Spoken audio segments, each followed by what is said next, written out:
And good afternoon, and a very warm welcome to you from London. My name is Malini Mehra, and I am CEO of the Globe International Secretariat. It's our great pleasure to welcome you to the fifth and final edition of our Parliamentarians at COP26 Webinar Series, held in partnership with E3G and the World Resources Institute. So today's subject is what happened. We have four experts who are joining us to explain the outcomes of COP26. It's been a week and a half since, and there's been a lot of commentary under the bridge. But we're able to bring you two parliamentarians and two experts who were there in person to provide you with their accounts of the highlights for them, and in particular with a focus on interest for parliamentarians, because of course these webinars are there to provide a service to legislators to help them unpack what went on at COP26, and importantly, what we can expect in the coming 6 months and in the road leading up to COP27 in Egypt. So without further ado, I'd like to begin with somebody who was actually in the room when Alok Sharma gabbled through the Glasgow Climate Pact, and that's Nick Mabey. Nick is the co-founder and chief executive of E3G, one of our partner organizations, and Nick's going to provide his account of some of the highlights of the Glasgow Climate Pact, what to look out for. Nick, over to you, thank you. Great, thanks Malini, and thanks for inviting us here. So I'm going to try and cover some of the basics, both looking at what happened, what people think it means, and also what we need to do in the next year. And I think one of the surprises of Glasgow, perhaps for those of us who have been at COPs for a long time, is that usually after a COP, people collapse and wonder about coming back in 6 months. I think after this COP, everybody realizes they're immediately going back to work in terms of accelerating action. So it actually generated a very different dynamic than previously. But what people, as you'll have seen from the various different takes, Glasgow was very much a half full and half empty COP. Whether you thought it was never going to deliver everything we needed to keep well below, below 1.5 degrees, but whether you think it made significant progress or abject progress really depends on how much you believe people will deliver what they promised. Because we saw actually an awful lot of progress at Glasgow in terms of raising commitments, delivering on some of the core Paris issues, and setting a really aggressive acceleration implementation timetable. But as with all international meetings, these are just words on paper or words in declarations, and it all really, the work now comes down to implementation back in capitals, though there are also some international processes it's worth watching out for next year. So it feels in a way that COP isn't over, that we're still in driving forward this, and the kind of reckoning in 2022 in Sharm el-Sheikh in 2023, we'll really get to see how much the politics change and whether the statements we saw at the beginning of the week by leaders, which were much more aggressive and much more transformational than previously, have turned into real action on the ground, changing the economy, both protecting people and moving mitigation. So, that very much overview, but in the detail, so the first going to look in three buckets. Firstly, there was a lot of things that had to be delivered inside the Paris Agreement. The process had to be finished. Then there was a lot of work on ambition. And then finally, there was this new agreement that was agreed, the Glasgow Climate Pact. So in terms of promises made, perhaps even before Paris, the one that made most attention was 100 billion of climate finance. So that being promised in Copenhagen, 100 billion a year.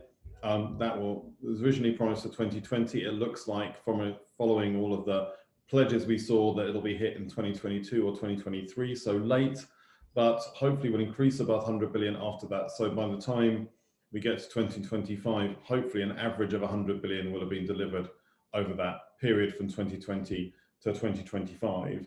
And so I think there was real progress there. Frustrating that it's late, but hopefully the promise will be delivered. I think the very interesting thing was an additional promise agreed at Glasgow to double adaptation finance from 2019 levels. So that means increasing up to around $40 billion a year. So I think that'll make a huge difference. And that's another one people will be watching on delivery. That's for 2025 moving forward. Obviously, there were a lot of detailed negotiations to complete the Paris rulebook. So rules were agreed on transparency, on emissions trading, on common timeframes.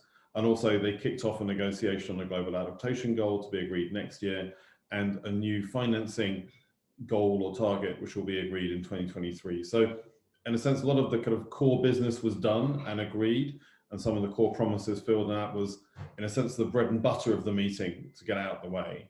But in a way, as well as delivering those issues, the real question was, would countries increase their ambition to match their goals? If you remember, Paris agreed a 5-year ratchet where countries would come back every 5 years to match the new science and move forward to try and keep the goals of Paris in reach. I think one of the big changes coming into Glasgow was for most countries seeing that the 1.5 degree stretch Paris target was the main target they were going to meet because of the new perceptions of risk and of climate impacts hitting everywhere. That's not true for everybody, and I think China was pretty clear that it didn't think that 1.5 was necessarily the target, that Paris target was really well below 2, and that was one of the things that played out throughout the week. But in Paris, countries put forward pledges which would get us somewhere between 2.7 and 3.5 degrees. In Glasgow, the pledges we saw for 2030 would take us down to 2.4, so still far away, perhaps a little less if some of the sectoral actions coming forward. But they also, a lot of countries agree to net zero goals, which now cover around 90% of the economy. And if all of those are completed, perhaps you'd get somewhere around 1.8 degrees. So starting to get into the well below 2 territory. And I think that issue of, but the 2030 goals not really being aligned with people's long-term targets for lots of countries is what's brought forward this issue of how do we align our short and long-term actions as one of the key tasks for 2022. And talk about that a bit later, what was agreed in Glasgow. There are also a whole slew of sectoral agreements, and we'll touch on some of those on stopping deforestation by 2030, cutting methane use by 30% by 2030. We had agreements coming in to stop coal financing, but at Glasgow, there was a new pledge for development banks and countries to stop funding all fossil fuels with their overseas, and that at Glasgow, basically that achieved an outcome of 24 billion a year, less money going to fossil fuel from public sector export credit agencies, development banks. That was much more than people expected going in, and actually will be a big change on the ground from next year, because that comes into effect next year, that pledge. And then there were a whole slew of commitments on stopping coal. So essentially, the pipeline of new coal power stations looks like it's dried up outside China. The new Indian pledge means that there's no real space for coal power stations in the 2030s. And we saw a bit of a landmark deal with South Africa getting $8.5 billion pledged to support its just transition plan to phase down coal. I think that was, again, something that people picked up at the end. So quite a lot of new ambitions, new pledges, which need to be turned into action. And I think that was also why we saw this rather unique textual outcome called the Glasgow Climate Pact that was actually launched and agreed at COP, which is quite unusual. These things don't usually happen so quickly. It sets up a big moment in 2022, and there's lots of work to make sure it happens, but it basically commits all countries to coming back with improved targets if they need them as qualified in 2022.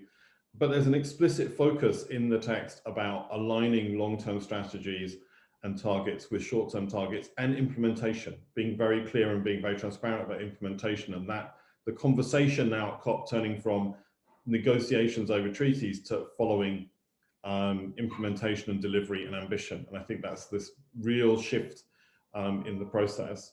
A few other things that are moving forward, a dialogue on loss and damage, which we see politically will come back next year. That's a huge issue, how countries help with the impacts of climate change immediately. We also saw the UN Secretary General launch a task force on the integrity of private sector commitments. There are many of those at the conference. That's going to be kind of an anti-greenwashing task force, which will report next year. And a set of a really big set of signals, which again, we'll see if they happen next year, by some of the big shareholders of the multilateral development banks to move forward to increase the amount of financing available for developing countries in clean infrastructure, particularly looking to support other countries in the kind of South Africa style deals, and obviously countries like Indonesia, Nigeria, Pakistan, Bangladesh, who put forward strong net zero or coal phase down targets on the condition of financing. So I think we saw a shift to this new idea of donors supporting country plans, country-led processes and plans to deliver. So a lot happened, a lot was put on the table, there's a lot to do. So what should legislators do? So a few examples that we see going forward. Firstly, for for all countries, there's a need to say, well, what more can we do in the 2020s? How can we accelerate our actions and make sure implementation is more solid? So we're suggesting, and we've actually just written a letter to the UK government as COP president on this, that countries hold an acceleration implementation review of their current plans. This could be done by legislators as well, to look at that issues like, well, if countries have signed up to sectoral agreements in methane or forestry or coal, how does that get incorporated in their NDC? Can we have new tighter implementation plans so it's more certain targets will be delivered? So I think that's a really powerful one. The second one for developing countries, how to take advantage of this new idea of kind of country-led plans supported by major donor financing. What are the plans investable? Who's going to, how to tap into these hopefully new sources of funding? How can those country-led processes be taken forward? There's a huge interest out there. There's supposedly a wall of money looking for projects and a feeling that there aren't enough bankable projects and plans. So what will legislators do? Well, how do countries take advantage? And the last one is for all countries is how to address this issue of loss and damage. It was a real controversial issue, caused a lot of emotion at COP, but actually, particularly for developed countries, they had no positions to move. And that's partly because in developed countries in particular, there's been very little debate on climate compensation internally, let alone internationally. So I think this is an area where legislators need to start a process in all developed countries to think this through, both their international position and their domestic position. And in developing countries to really try and understand what's their ask. Because the worst thing will be in Sharm el-Sheikh if there's an empty rhetorical debate about dealing with these really important problems.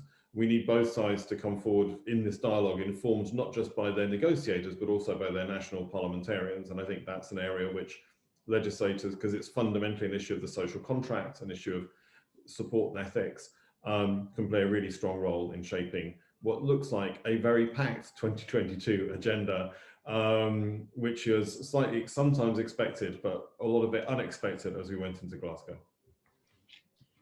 So thanks a lot, Nick. That was really very comprehensive and some really good hot takes also for legislators at the end of your presentation. I'd like us to come back to the timetable to Sharm el-Sheikh towards the end of the webinar. And just a reminder now to those who are listening in, please do, if you've got questions, comments, please feel free to put them in the chat or the Q&A. We don't have our second speaker, Paula Vega, as yet. She's joining from Costa Rica. And our final speaker, the Honorable Charity Kathambi Chepkwony, is joining us from Nairobi in Kenya. They are not online right now. So David, if I can go directly to you while we're waiting for them. And both you and Nick joined us at the very start of this webinar series with your hopes and anticipations for what the outcomes would be of COP26. So if you can share your assessment, WRI's assessment of COP26, and in particular, some of the issues that we haven't heard from Nick's presentation as yet. Over to you, David. Thank you. Great, thank you. Yeah, it's interesting to look back several weeks and think about where we've gotten to over the course of that period. And I think going into the COP, we knew and understood that we had made some progress over the course of the past year and a half in terms of increased commitments, stronger commitments from countries, both in terms of net zero, as Nick said, now 90% of the global economy covered by net zero commitments of one kind or another, and also 2030 targets, but that we also were not yet on track. And so a key test for the COP was how to address that gap. And I think also, as Nick mentioned, the gap in terms of the financing and not yet having achieved the $100 billion. I think by the time we got to the end of the COP, that some of that progress was kind of lost in the fog. I think it really is important in thinking about the COP and how it came out to roll the film reel back a bit and really start a year and a half before November 2021 and think about where we stood at that point. and see, in fact, and appreciate the degree to which we have made some headway over the course of that time. And that would, with net zero commitments, if those are fully implemented, take us down to 1.8 degrees. Clearly, we're not yet on track for that and are headed more toward a 2.4 or 2.5 degree world, given the 2030 targets. But nonetheless, that appreciation of how far we've come and where we've gotten to, I think, is quite critical. At the same time, we then have to look at where we need to go and what the COP did in pointing us toward where we need to go. And some of that, I think, was reflected in the kinds of sectoral transformation announcements across a wide range of sectors and types, various arenas, institutions, actors. And it really was, I think, when you unpack them, and we're in the midst of sort of sorting through them, quite remarkable. Across all of this, and I think also in terms of getting us on track, the question then becomes, where do we go from here? How do we make sure that, in fact, those various kinds of pledges and commitments are coming to fruition, both in terms of the sectoral transformation announcements that we saw, but also in terms of the net zero commitments and even the 2030 targets, which have yet to be implemented and will need, I think, in some cases, a much greater attention to implementation than we've had. That brings us to the end of the COP and where we landed. And I think there it was in some ways a two-part story. So I think in terms of where we got to on mitigation, Nick laid out some of the key elements there. I think we saw that there was both a recognition that we're not on track, but also a push into the future and creating quite a busy 2022, in fact, and some complications that we have to think through. So, for example, who are the countries that could strengthen their targets this coming year? What are the ways in which they might do that? Is it economy-wide? Are there some sectoral pathways that could be reflected in 2030 targets, as Nick was alluding to? So a lot of homework to be done there. I think also a work program that hasn't gotten a lot of attention as part of Paris on ambition this decade, and a decision that's meant to be taken by COP27 on ambition in the decade. So I think we did get a boost there. Clearly still not on track. I mean, we have to keep repeating that reality, but we did get that boost, I think, into the future.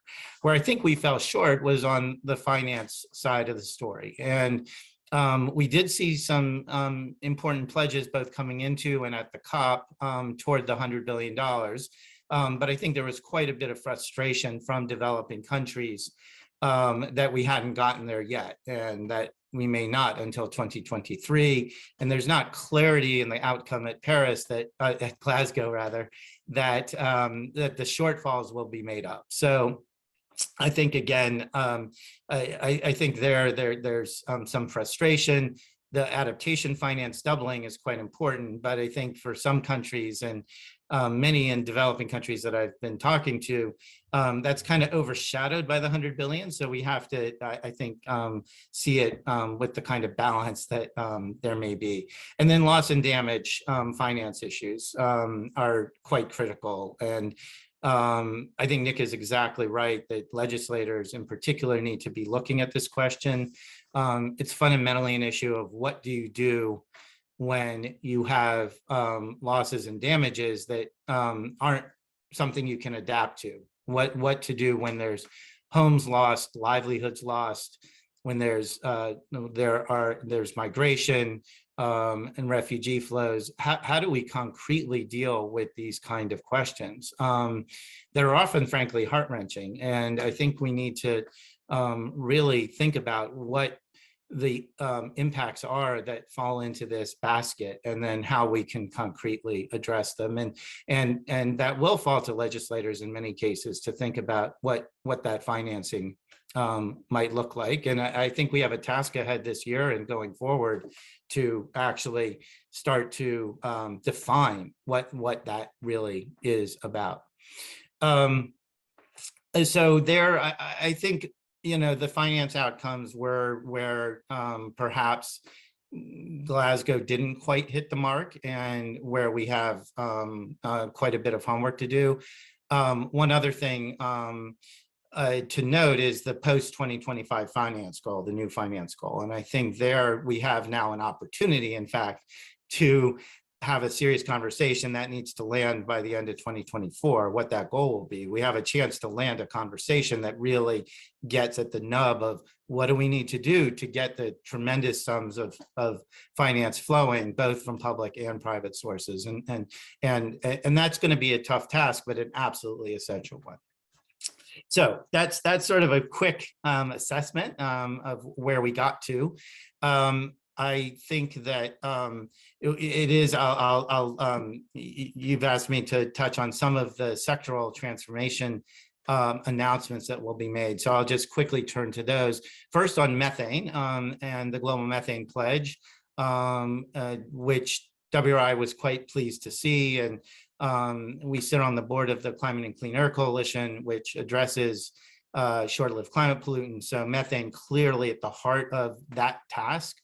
And it was quite important to see that the rollout of that announcement, with over 100 countries committing collectively to reduce methane emissions by 30% over the course of the decade. And given the potency of methane, 28 times more potent in a 20-year time frame than carbon dioxide, it really is going to be a critical task to address this issue if we're to keep temperature change within 1.5 degrees. And it's often, people often look at the oil and gas sector. That is critical, and we have tremendous opportunities there to address methane leakage across the production chain, essentially, in that sector. But I would also note that agriculture and food sectors are a critical opportunity.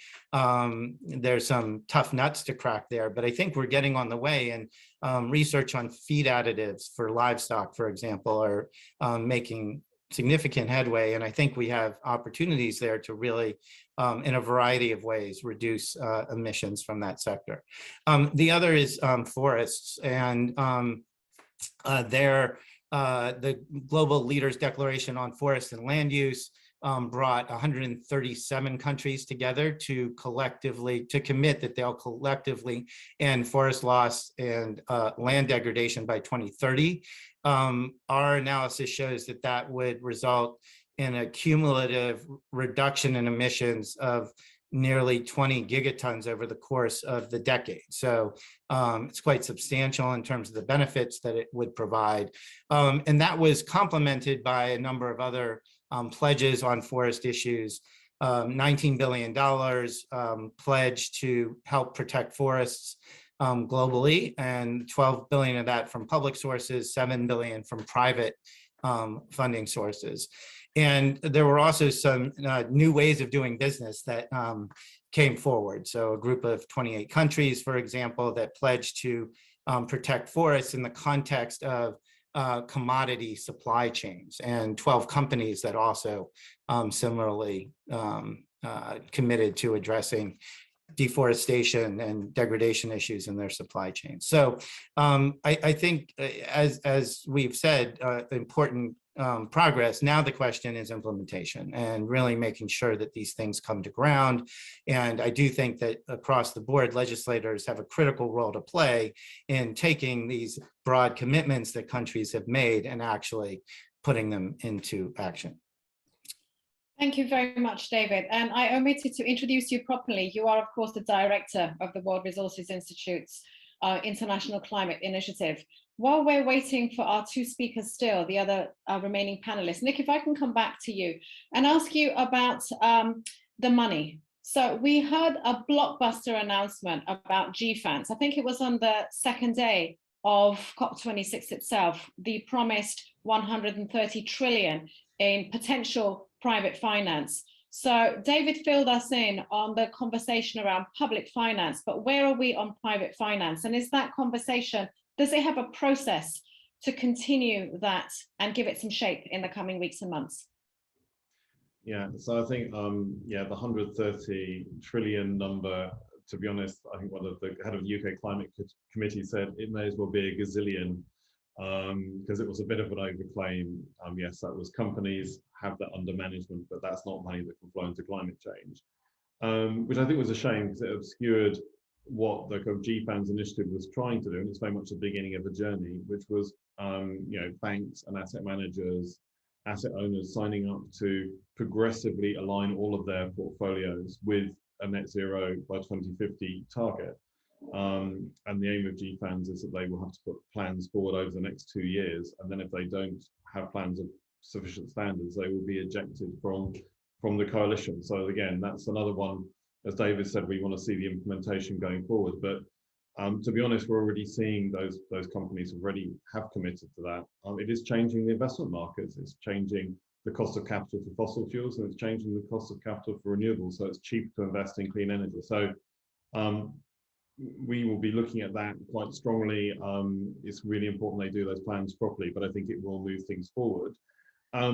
They will not be automatically putting money in the countries that need it most, like Indonesia and India. And I think that's where the other conversations on the big money, which was a leaders levels announcement with President Biden, President van der Leyen of the EU, and Boris Johnson agreed a set of principles on kind of public-private finance. So using the World Bank and the other development banks and their own banks to essentially cover some of the risks which are stopping the private sector investing. And they have been signaling they want to see hundreds of billions flow precisely into deals like the one which was agreed with South Africa using existing funds. So I think, again, we don't know what the process for that is going forward. We hope to see some concrete announcements in the first half of next year on what the plans are behind that and how they're going to take forward some principles they agreed. But I think for countries, the critical principle they agreed was no longer to have individual projects funded by individual development banks, but to make sure the banks work together and they fund country-led processes and plans. So, and that's the interesting thing about the South Africa plan is it was negotiated inside South Africa as a just transition plan. So it includes both investment in renewables, but also social investment, transition investment for coal mining communities and coal power station communities.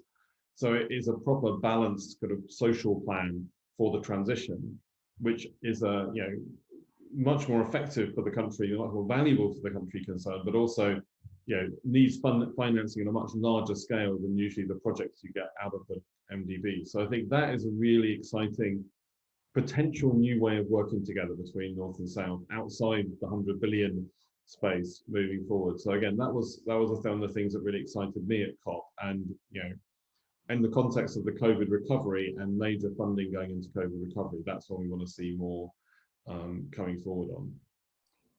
And just one last point, because it wasn't picked up, but it happened during COP. The Christiana Georgieva, the IMF, announced a target of $50 billion in special drawing rights. She wants donors to put in to fund a new resilience and sustainability trust, which is essentially a loss and damage trust at the IMF to support countries going through big natural disasters or epidemics in maintaining stability. And again, that's something we want to see developed countries transfer their special drawing rights, of which they have many hundreds of billions allocated, into that fund to help small island states, vulnerable countries. And so that, again, not under the 100 billion, but potentially real help for countries undergoing real hardship, which has to be negotiated, and the terms of that negotiated and agreed this year, or next year, sorry. So thanks for that. And actually, Nick, your last point reminded me of a very powerful speech by the Prime Minister of Barbados, by Maya Motley, and she spoke specifically to the necessity to change the international financial architecture so that the needs of vulnerable countries and communities were very much put at the center of decision making. So the IMF's move and her call very much aligned, it seems. There must be processes to bring these together next year. If we can have a look at the calendar for next year, the key meetings, whether that's the G20, the G7, but also the IMF, the World Bank, and of course, leading into Sharm el-Sheikh.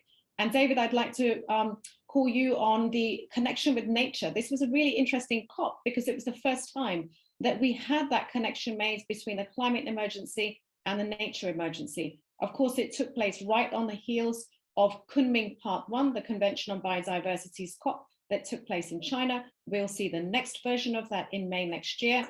So your thoughts on the relationship between these two big issues and how we can see them play out next year. But let's start with you on that point, and then if I can come back to you on the international financial architecture and the calendar for next year. Yeah, thanks for flagging that. I think that one of the things that was unusual with the Glasgow Climate Pact was the inclusion of some of the sectoral issues that it noted. So a lot of attention, of course, was on the coal question, fossil fuel subsidies as well. Methane was also noted in the final decision text, and that was unusual to have those kind of sectoral mentions. The other area, and it hasn't gotten much attention, that was flagged there was, in fact, the question of nature-based solutions and their importance for taking action on climate change. And I think that does provide a link through to the CBD COP, the second portion of it coming next year.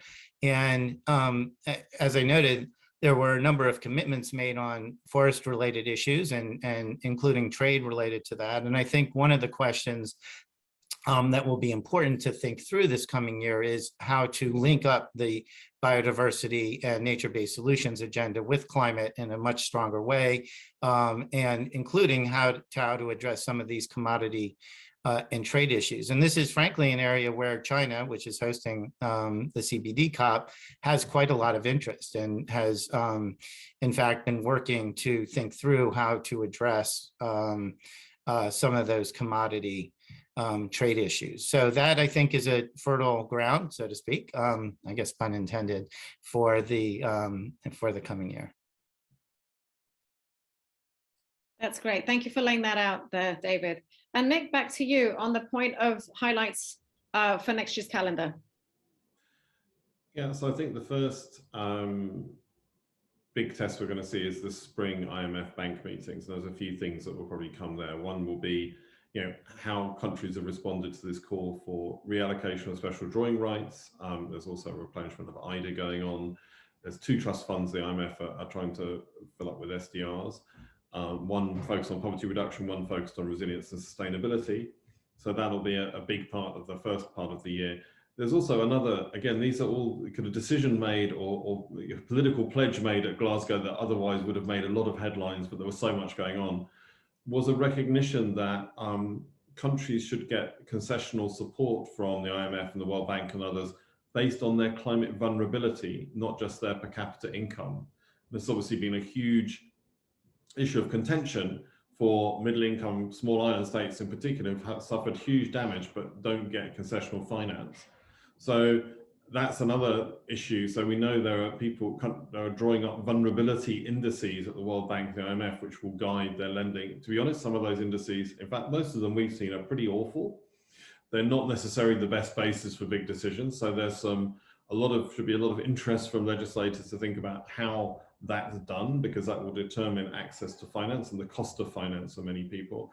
And will also be linked to other debates, which we expect to come back to the spring meetings on debt for climate and nature management. Swaps is a kind of old-fashioned thing. This is more about how nature and climate are incorporated into considerations of debt management, and particularly, again, how much concessional debt management countries get coming out of COVID or coming out of natural disasters, how much support and debt write-offs or reduced terms or longer terms they get. So potentially, again, because we still got a COVID recovery to design and a green recovery to design, a resilient recovery, a lot going on at that first bank spring meetings.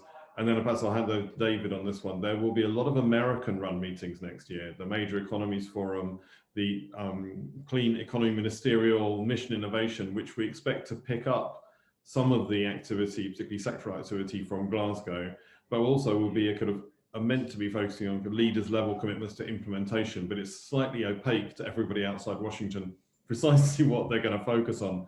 But of course, given the midterms, this will be kind of the last big leadership push of the Biden administration before potentially they lose control of the Senate, and hopefully not the House. So this is, in terms of America as a leader, next year is a really important one, and it will be crafting an awful lot of meetings.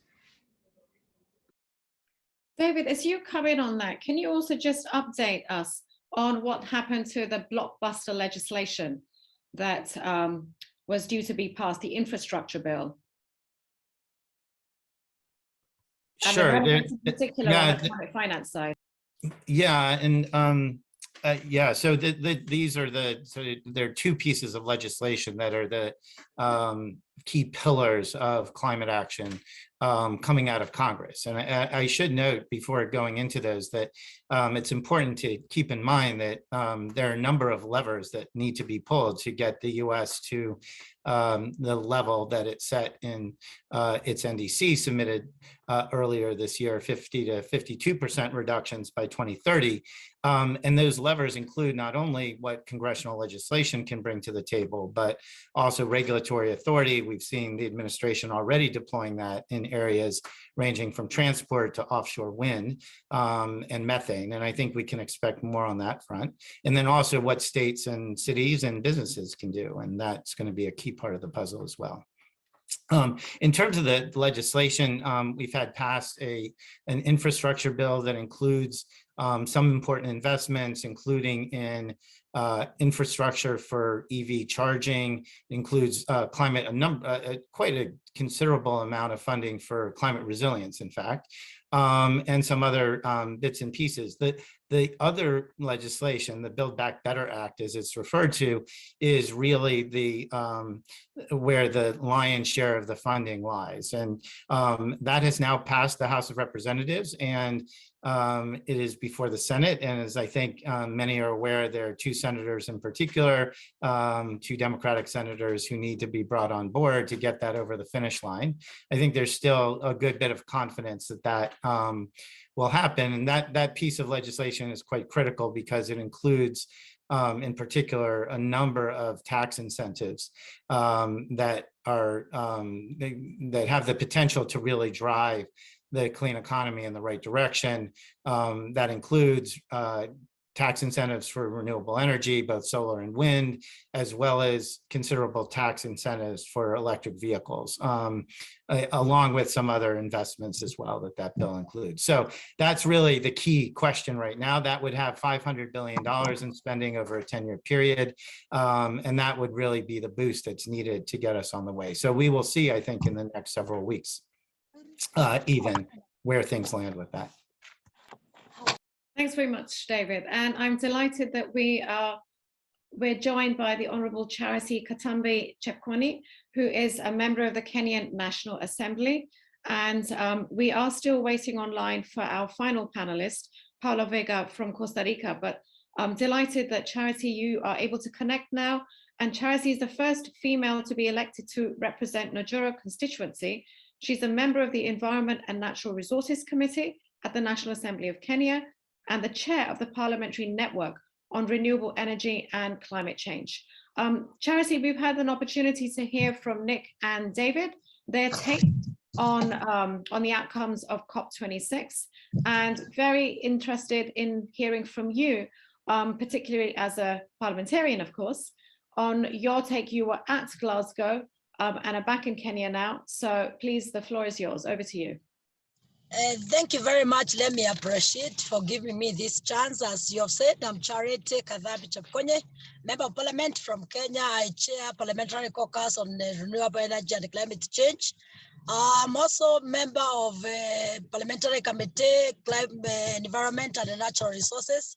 Let me also say that I'm a Deputy Secretary Kenya Women Parliamentary Association. Let me also thank God that we are back to our respective countries safely. And thank you for giving me this chance for me to comment in relation with the COP26 Glasgow, United Kingdom. Let me first say that to some extent, it was a good forum which brought different countries all over the world. But I still have that we have a lot to do. That's my first statement I have to start with. Because myself being a member of parliament from Africa and from Kenya, and actually accepting the bitter truth is though we are talking about emissions, about pollution, it is also, we say the bitter truth, Africa is less than 5% pollutant, or it is not bring a lot of emissions when we compare with other developed countries. And also let me say that in the COP26, like Africa, we have a lot of challenge. Actually, you are seeing news all over the world about Kenya. Currently, we are suffering so much because of the livestock loss, because of lack of water. Lack of water has made us to lose a lot of livestock on northern part of the northern part of Kenya. Let me also take this point to say that Africa being the most affected continent in the world, and especially Kenya has gotten a lot of impact through the climate change. It is also for me that I was to some extent disappointed when the negotiators of Africa brought a request to be put and to be accepted as an agenda in relation with the special needs for Africa.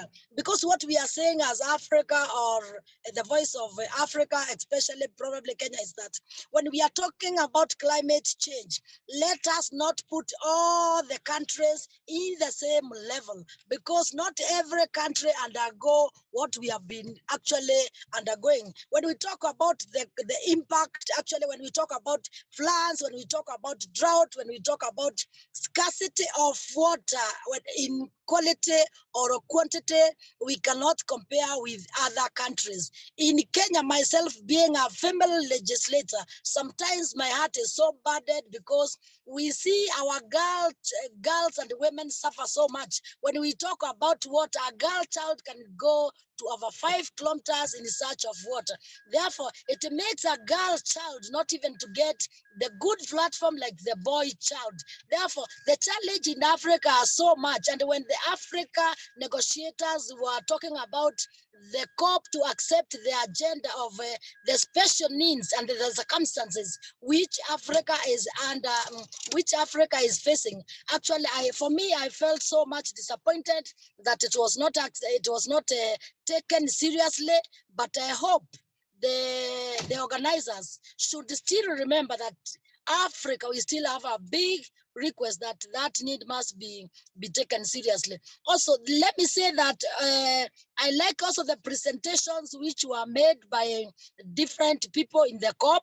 I also appreciate the voice of some women which were very clear that this is the high time we took an action. Enough is enough. We cannot continue talking when we are totally doing almost nothing when it comes to taking an action. And also another big loophole which I am calling upon the developed countries to take an action.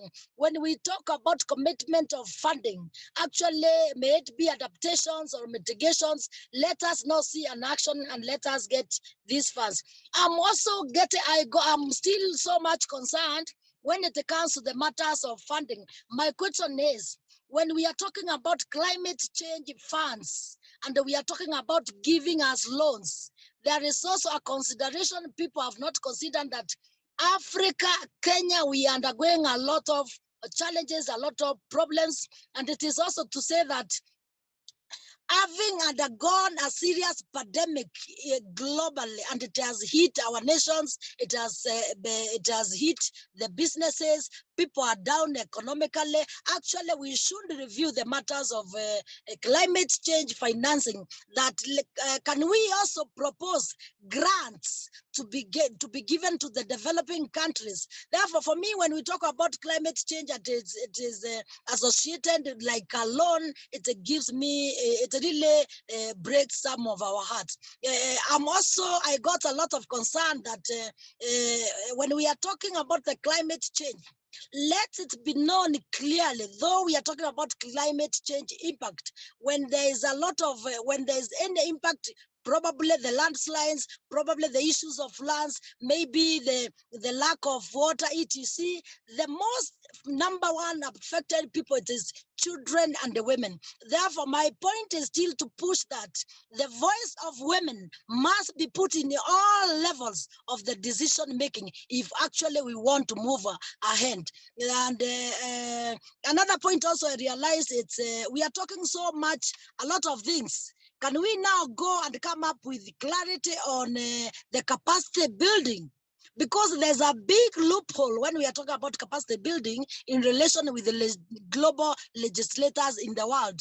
I am happy also, I remember when we went to the other COP, which was in Madrid, and we raised a question as legislators, when most of the organizations are talking about capacity building, how many legislators have really undergone even to get the information about the climate change, maybe the programs, maybe the NDCs, per country, how many legislators are aware of that? Therefore, the big loophole I still find when it comes to the capacity building, it is let us also create a good way we are going to make sure that we empower legislators completely, and we in respective continents. Thank you. So Charity, can I just bring, we need to move to answering some of the questions we have here. So one of the key questions about next steps. Now, it was fantastic that we've had some parliaments around the world who have already held hearings. So there was a hearing at the UK, the upper house, the House of Lords, a few days ago. There was a hearing by the Net Zero Committee of the Scottish Parliament. And importantly, the Nigerian president signed into law the first major law on climate change, which includes a net zero commitment in Nigeria, and also carbon budgets. So as the chair of the Parliamentary Network on Renewable Energy and Climate Change, will you be holding a hearing? Perhaps you have already had a committee meeting, but if we can hear something about your immediate next steps.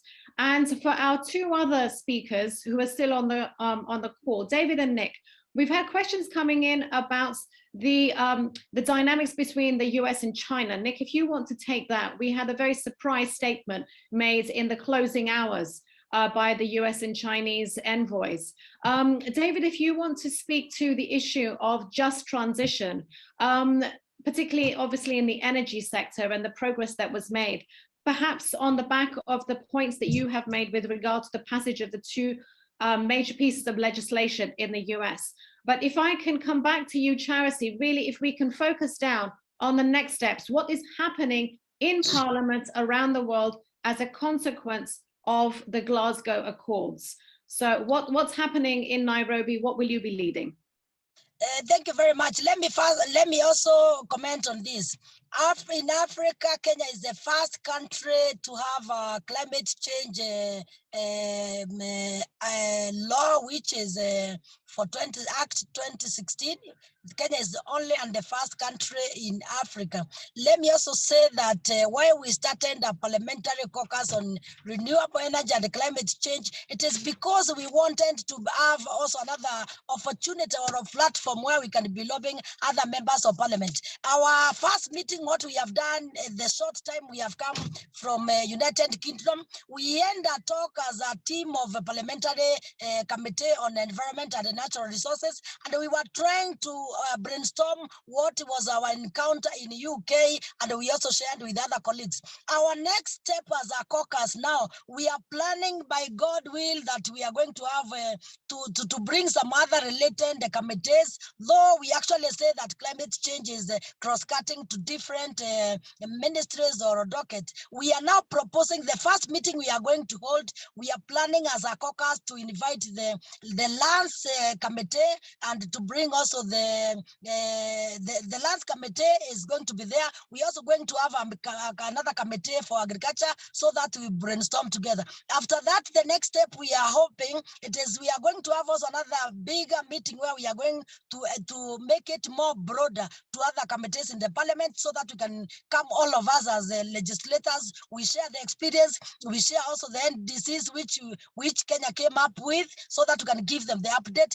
And also our next plan next year, 2022, according to what we were planning with the legislators in the caucus, it is by God willing, next year we would love to start to have a serious East Africa bloc to bring other legislators within the East Africa before we go to the entire Africa continent. But our intention is first we make it more successful East Africa, then we are going also to lobby other South African part of it, Northern African and also Western African, so that we can be one family from Africa continent. Currently we are trying to see how we can lobby probably partners or donors, or at least people can facilitate those serious meetings, because they need also facilitation. That is our plan we have, and I believe we are going to be to make it more like that. For me as an individual, as a champion of conservation, myself, next week I'm going to I have already bought trees, because I said I have to be a model in my country, because you heard that when our president, His Excellency President Uhuru Muigai Kenyatta, talked in the UK, he said that Kenya is the champion of climate change, and also another action the government has taken, it is to say to stop the deforestation in the country, and also planting of more trees, so that we can increase the forest cover. So next week, I had a plan that I would be having a planting of trees to some respective schools, and also I'll be having some my personal meetings with the primary schools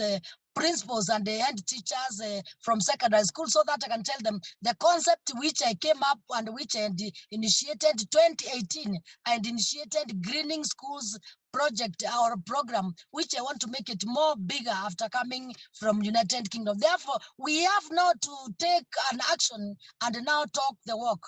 Thank you so much, Madam. That's great. Thank you very much, Charity. Nick, back to you on this. Did we see a climate truce between the US and China, and how long will it last? Yeah, well, I think we've seen kind of all shades of US-China relationships over the last kind of 18 months or so, from perhaps the kind of Xi Jinping's announcement of China's net zero target in 2020, and the Biden administration coming in, where we really saw kind of both US and China, you know, vying to be the best friend of the world on climate change, and kind of a positive race to the top. And I think even down to this September, the UN Secretary General Summit, when both Xi Jinping announced both China would stop funding coal power stations abroad and increase its green investment through the Belt Road Initiative, and Biden promised hundreds of billions of financing for clean infrastructure under the Build Back Better World Initiative. You know, we were kind of perhaps at the high points.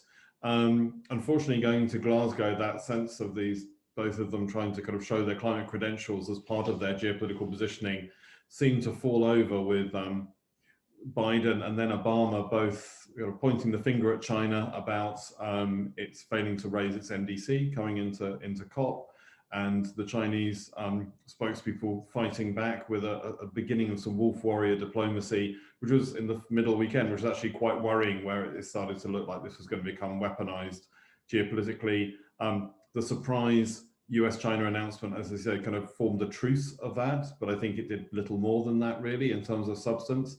So it was helpful, so the rhetoric didn't advance, but I think it just demonstrates, one, the G2 powers who supported the Paris conference, that relationship is not going to happen, whatever bits of paper they sign, but also that it's very volatile, and how climate change is dealt with in this turbulent geopolitical relationship is going to be volatile. And in a way, we need structures like the Paris Agreement, the Glasgow Climate Pact, to stabilize that engagement and to kind of dock China and the US into a set of rules which they have to respect, because the majority of the world, which is not China and the US, expect them to meet their responsibilities. So I think that's, it was just perhaps more of a sign of turbulent times to come than an end date. And just the one thing that is going to happen over the next year, I think trade and low carbon goods and services is going to become a real issue. We saw the US-EU aluminium and steel pact, that's a strong decarbonisation objective. We've got a lot of tensions over EV manufacturing and battery manufacturing subsidies and support. all of the issues David has raised on deforestation and commodities have large trade components, and China hasn't signed up to some of those agreements.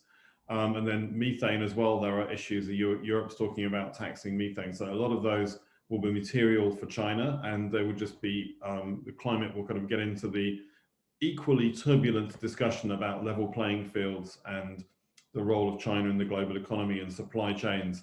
So yeah, so I think we're just at the beginning of understanding this relationship. I don't see peace breaking out anytime soon. And I suppose our recommendations to both developing countries and Europe is they need to be actively engaged in this conversation. The most dangerous thing is if it becomes a US-China conversation. It needs to be a climate conversation and keeping people focused on everybody's mutual interest in stopping climate change and not allowing this kind of vying for geopolitical supremacy to overcome everybody's mutual existential threat. Sometimes gets lost in the foreign ministries of both countries, I feel, when we talk to them. Thanks, Nick. And of course, the other big player is the EU. And next year, we're going to see the French take over the EU, the presidency. And there already been some noises about the trade issue that you mentioned, which was really very, very underplayed at the Glasgow COP. But will we see CBAMs, for example, the carbon border adjustment mechanisms? I mean, how much grief is that going to cause internationally? That remains to be seen. David, if you can come in now and just address this issue of the just transition, which is really an issue for absolutely everybody. We need to see national dialogues and processes, but from where you're sitting in the US, how's it playing out? Thanks. Just one quick additional comment also on the US-China dynamic. I think the one thread that emerged that could be productive from the US-China statement during the COP in particular was around methane. And I think building on that could be quite helpful. In terms of just transition, I think it came through very clearly at the COP in a way that we hadn't seen before. It's mentioned 3 times in the cover decision, once in the context of long-term strategies, once in the context of the paragraph that became a bit of a flashpoint around energy transitions, including coal, and then once in a broader passage on implementation. So it's very clearly on everyone's mind. I think that the South Africa package that Nick referred to earlier, that developed countries are putting together in order to finance the transition out of coal in South Africa is a good example of where just transition is very much embedded in the approach. I think that still has to play out, and we have to see exactly how that comes to fruition. In the United States, it's very clear that these issues are very salient, and the administration here has made clear that its implementation of climate action will focus quite a bit on just transition, how to help workers in affected fossil fuel sectors transition. There's quite a bit of emphasis, in fact, on oil and gas workers, for example, and how they can take on work capping orphan oil and gas wells in ways that will enable employment gains in that sector, even while we shift away from oil and gas. And then also an initiative that the administration has taken on called Justice 40, which aims to ensure that 40% of the investment in climate action benefits disadvantaged communities, including through employment and economic development in those communities. So I think very relevant here as well. And I think we're seeing globally much greater attention, including in countries that have thus far not really looked at this issue much, like India. I think we're beginning to see conversations there as well. Thanks very much, David. And we're coming towards the end of our session now, and I just want to thank everybody. And just to go back to the point that we started this conversation with, which is the action that we need to see now in capitals, in legislatures, as well as in communities. So as Charity reminded us, of course, you know, there have been caucus meetings already. So all of the delegations, hopefully many of them with members of parliament in them, are going back to capitals, are trying to get their head around what was agreed at COP, exactly as we are doing today. And it's a real struggle because there was so much. We're still trying to digest the outcomes. So we are going to be holding these webinars on a monthly basis from now until the lead in to Sharm el Sheikh. And Charity, we hope that we'll be coming back to you and hearing more about what you're doing, both in your constituency as well as in capital. I'm very sorry that we weren't able to hear today from Paula Vega, who is a leading member of the Costa Rica National Assembly. We would have really wanted to hear from her about the BOGA, the Beyond Oil and Gas Alliance, for which Costa Rica, along with Denmark, was one of the sponsors. I hope that on our next session, we'll get somebody like Ida Auken from Denmark and Paula Vega to talk about how they're leading on this and carrying it through to the next steps. But thank you so much for joining us today. And as always, the recording will be available if you were unable to join in full from tomorrow onwards. Thank you, David. Thank you, Nick. And thank you, Charity, for joining us today, and everybody who dialed in. Have a lovely afternoon and see you next time.